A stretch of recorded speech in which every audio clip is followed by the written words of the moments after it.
Hello, welcome back to my channel. OFW Good Vibes Studio. Mag good vibes lang ta.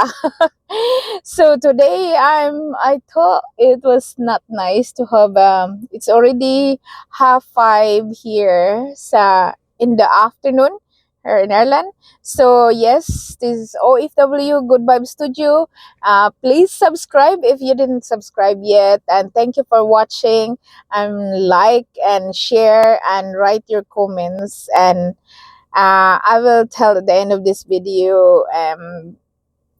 Um and I always promise that I'm gonna read your comments. I know there's lots of comments in my on my previous vlog. There is one video that I think it's already 500 comments. So thank you so much for doing that one. My reaction kayo sa mga video ko. Salamat. Kahit ano man, mga troll. Alam ko yun. Um, hindi na yun asahan na mangyari yun. Pero yes, sa tama pa rin tayo. So, yung mga issue na Sara o Duterte o Marcos, sa tama pa rin tayo. Kung sino man ang tama, ang alam natin ang tama ay si Duterte. So, yes, I'm a Duterte supporter. Alam niyo yun sa mga video ko. But yes, we still have to listen what's going on, but it's really very bad. Yung vlog ko yesterday, napakinggan ko yun si FGF, si Pinoy Survivor.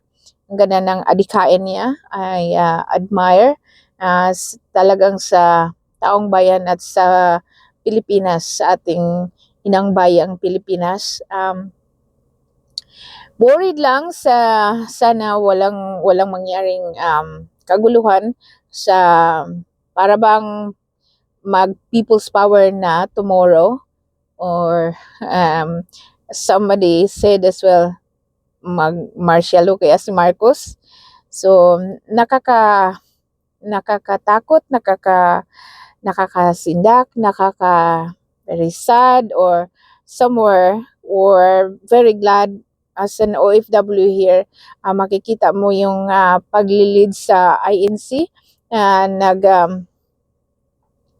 Nag-monitor po ako sa N25. Sila yung nag-live sa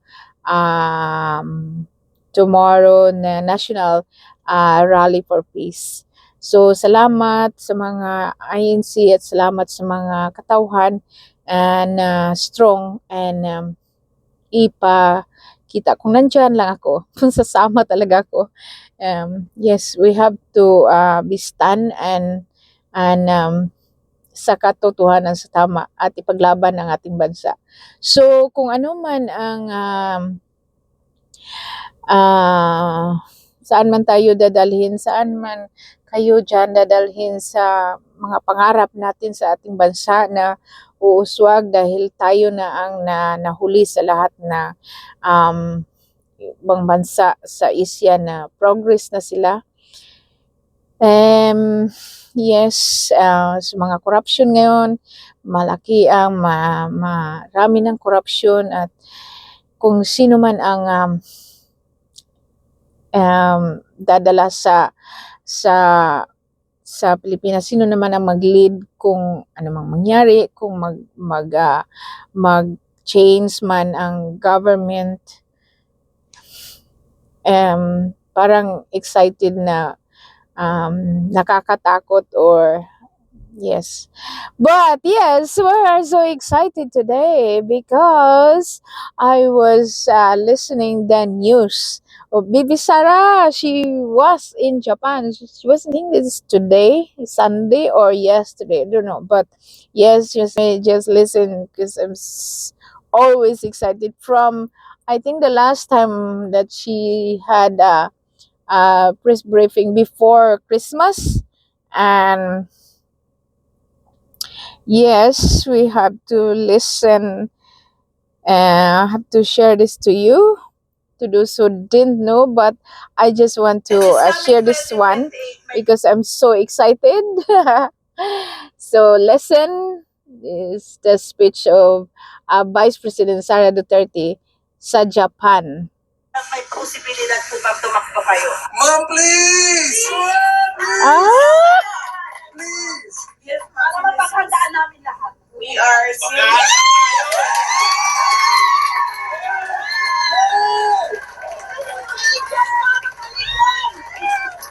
We are seriously considering ma'am. Nakakaiyak! Yes! Mama, Nakakaiyak. I believe that our country will be great. And I believe Yes! mahirap na ipaintindi sa ating mga kababayan and mahirap yung kailangan natin gawin kasi you really have to stand firm, especially with government policies para maayos siya. Grabe yan. Pero paniwala ko kung magkaisa lang yung mga tao, alam natin kung saan tayo papunta, magagawa ng ating bayan. Yes! Kailangan bantayan ng mga kandidato. Masayang araw! So, yes, masayang araw. So, thank you, Sunshine is Eminay. Lagi po akong nanood sa inyo. So, yun, ang masaya. So, nakaka-encourage sa mga tao sa rally bukas itong nilabas niya dahil palagi yung tinanong kung tatakbo siya, sabi niya hindi mo na siya ngayon mag-decide sa 2027 kasi 2028 pa naman ang eleksyon, ayaw niyang mag-desisyon, pero ngayon nag-desisyon na talaga siya. Grabe na. So yes, thank you BP Sara Duterte. Nagbigay ka ng inspiration sa mga tao bukas. Grabe. So, yes, nakakabahala na po ang future ng mga sa next generation. Yung mga bata ngayon nakakabahala ng future dahil sobra na ang corruption. So excited to watch the rally tomorrow. And rally rin sa Davao, sa Pagadian, kailan pa sa Palawan. So, yes, it's Luzon, Visayas, Mindanao ang nagrarally sa National Rally for Peace. So, no to impeachment of Sara. Kasi yung may 60 na pumirma, so 16 na congressman na pumirma sa impeachment. So, kailangan na lang nilang 40 ata. So, yes, abangan at antayin natin kung matutuloy ba yung impeachment o ano nang mangyari. Pero ngayon na nag-decide na si BP Sara na tatakbo na siya, happy na tayo. Praise God.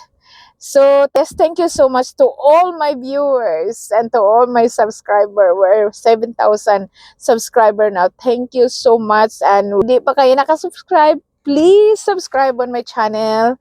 OFW Good Vibes Studio. God bless everyone. Bye!